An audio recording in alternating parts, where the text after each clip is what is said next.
Nikita Koloff, the Russian nightmare, no, the devil's nightmare, here from It's Time to Man Up, challenging men to step into their true manhood. Your chosen Truth Network podcast is starting in just a few seconds. Enjoy it, share it, but most of all, thank you for listening to the Truth Podcast Network. This is the Truth Network. How is your personal relationship with Jesus Christ? How important is that question? When's the last time someone looked you in the eye like they really cared and asked you that question? I'm here with a pastor who's asking a lot of people that question. He's preaching that question from the pulpit as he's taking people in his congregation through the Word of God. And I just thought it'd be good. We're sitting here at this Mexican restaurant in Greensboro, North Carolina on Spring Garden Street. Pastor Alan Holmes, he wrote this awesome book, Redefined. We talked about that book.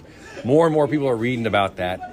But your preaching and your message is really honing in on relationship with Jesus. Something we talk about a lot. We say, well, we're not religious. We believe in a relationship with Jesus. But you're really pressing people on that, including this crazy talk show host today, which has been super convicting. Talk about why that's so important. Well, you know, for most people, when they think about a relationship with Jesus, the thing that comes to mind is, I prayed a prayer and I'm going to heaven.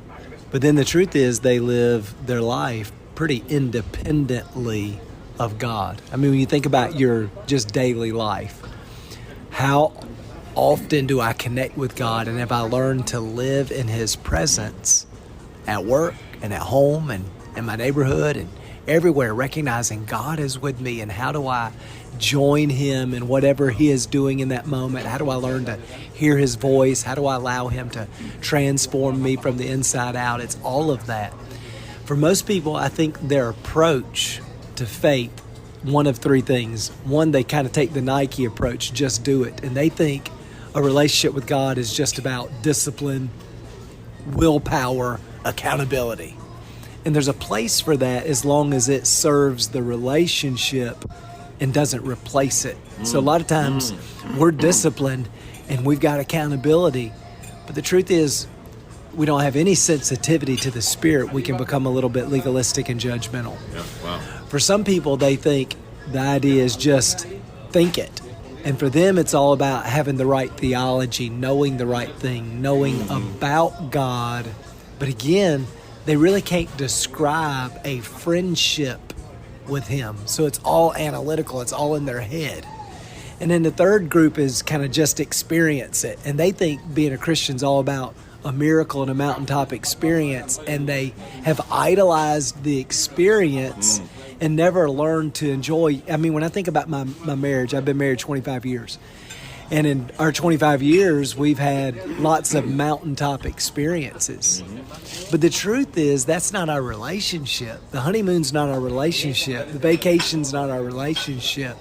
Our relationship is learning to enjoy each other's presence in every setting, in every season, really drawing near, really connecting with each other. In fact, you might even say that a lot of it looks boring from the outside, but is very rich and refreshing and intimate for us after 25 years. So a relationship with God, I think we have to define what we mean. I think it's learning to live in the presence of God and to love God as He has revealed Himself in Scripture and allowing ourselves to be transformed from the inside out by His presence, by His truth, by grace over a long period of time.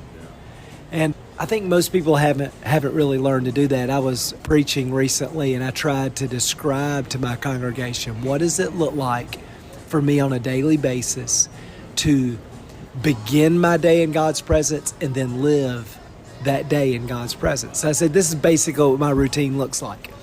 I wake up in the morning, and first thing I do is I roll over on my knees and I just take 2 or 3 minutes and I just celebrate King Jesus. I just surrender. I bow before Him. I say, my life is yours. I invite the Spirit of God to fill me. I give Him that day. I give Him my relationship, all of that. And I said, and then I roll back over and spend 10 or 15 minutes just in prayer. And I'm praying for my myself in that day, and I'm praying over my wife who's laying next to me. I'm praying for my 3 kids. Then I get up, I go start my coffee. And while I'm starting my coffee, I listen to Daily Defining Moments, which is kind of funny because it's a podcast that I created. And then by the time it's finished, my coffee's done. So I pour me a cup of coffee and I go sit in my chair and I open the one-year Bible and I spend 30 or 45 minutes reading through and praying through that day's reading, which allows me to read through and pray through the Bible every single year. Well, then I get up and it's time to go run or do some kind of exercise. And while I do, I use that exercise time to either listen to God in silence, to listen to worship and just bless the Lord, or to listen to podcasts and let somebody teach me. Well, I do that for 30 minutes or so. Then it's time to get ready. And so while I'm eating breakfast, while I'm taking a shower, while I'm getting dressed, while I'm doing all of that, again, I've got worship playing or a podcast, something that feeds my soul. Then I jump in the car. I'm driving 30 minutes. Once again, I'm using that drive time to feed my soul.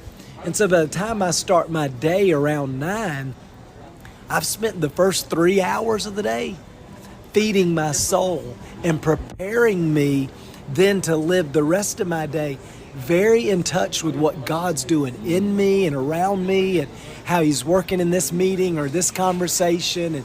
And God gives me creativity and ideas and just opens doors and kind of makes things happen throughout the day.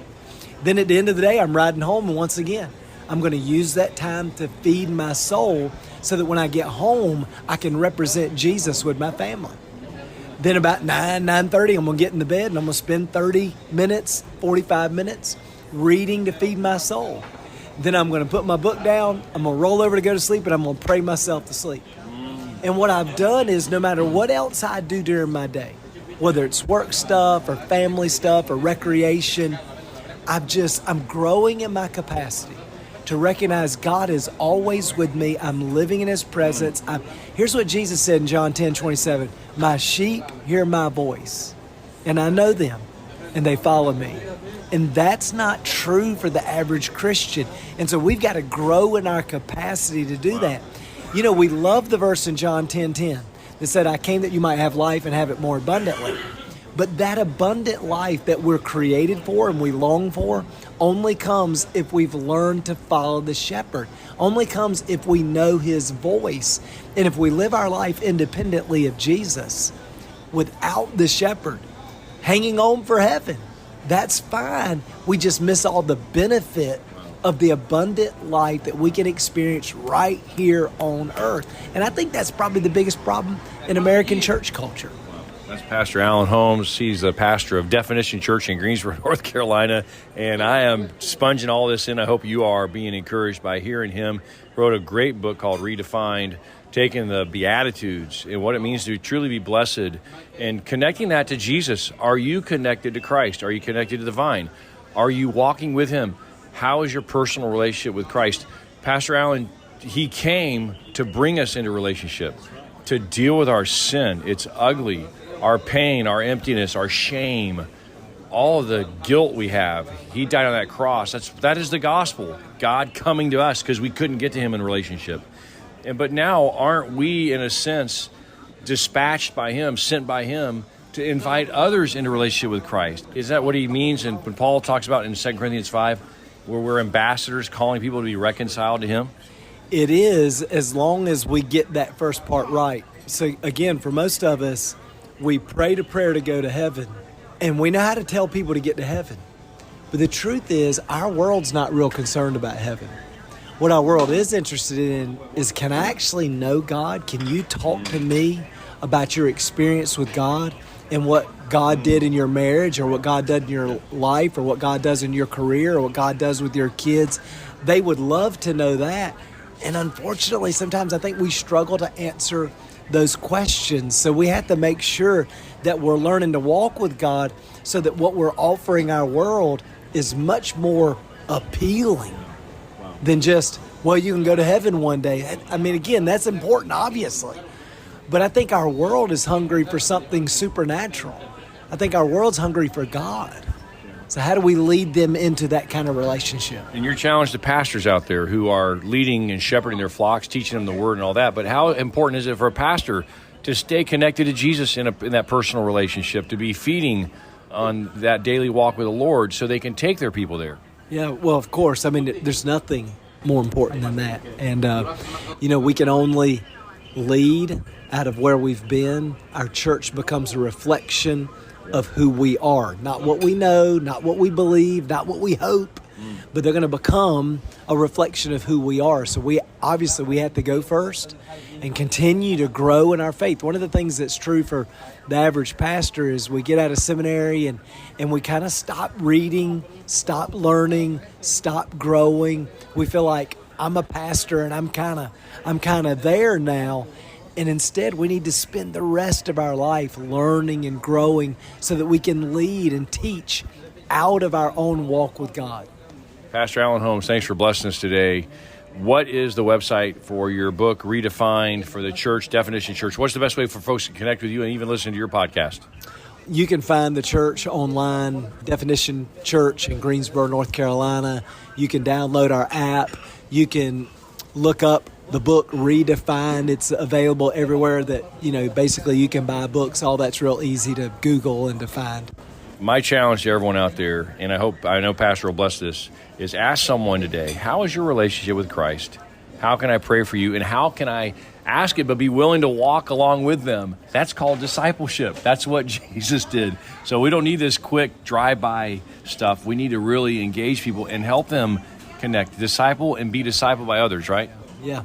And I would even back up and say, I want to ask myself before I ask anybody else, how's my relationship with Jesus? How's my daily connection? What can I do to strengthen that connection so that then I can encourage people out of my own experience? As you grow in Jesus, the light of Christ will shine through your life to others, and it becomes infectious in a good way, eternally infectious. And that is the spread of the gospel. So live the gospel, receive the gospel, live the gospel, be the gospel, and share the gospel everywhere you go. Thank you, Pastor Allen. You're a blessed man. This is the Truth Network.